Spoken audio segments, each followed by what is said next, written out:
You know the Queen's Gambit, calm, classical, and strategic. But what if I told you there's a version that flips it completely upside down? Welcome to the Albin Countergambit, where Black sacrifices a pawn right from the start and aims for a knockout before move 10. Let's dive in. Here, White offers you a choice. Accept or decline the Queen's Gambit. But instead of either, Black strikes back with a 5, the bold and fearless Albin Countergambit.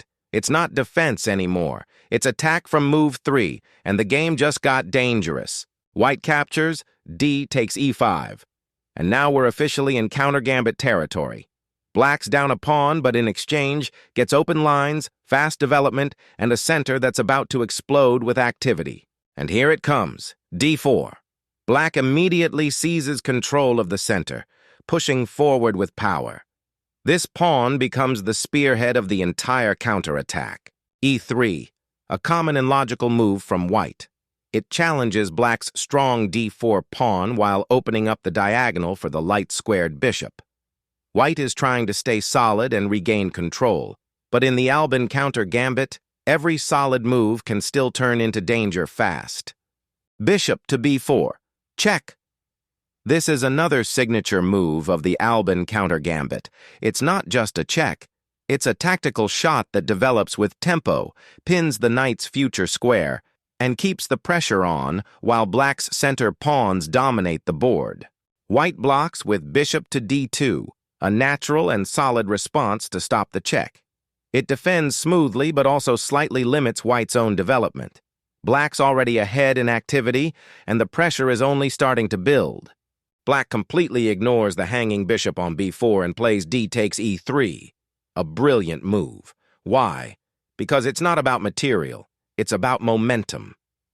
That pawn capture opens deadly attacking lines, threatens promotion ideas, and sets up the upcoming tactical storm that defines the Albin Countergambit. White takes the bait. Bishop from d2 captures the free bishop on b4.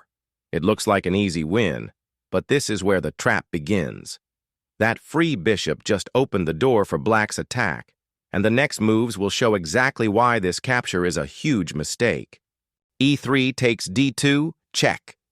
And here's the critical moment. If the king captures that checking pawn, White immediately loses the queen. So instead, the king slides over to e2, trying to stay safe while still guarding the queen. But this only delays the inevitable.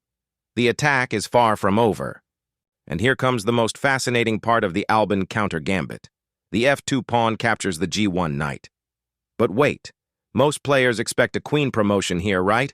Not this time. Black underpromotes to a knight, keeping the attack alive and delivering a new check on the exposed king.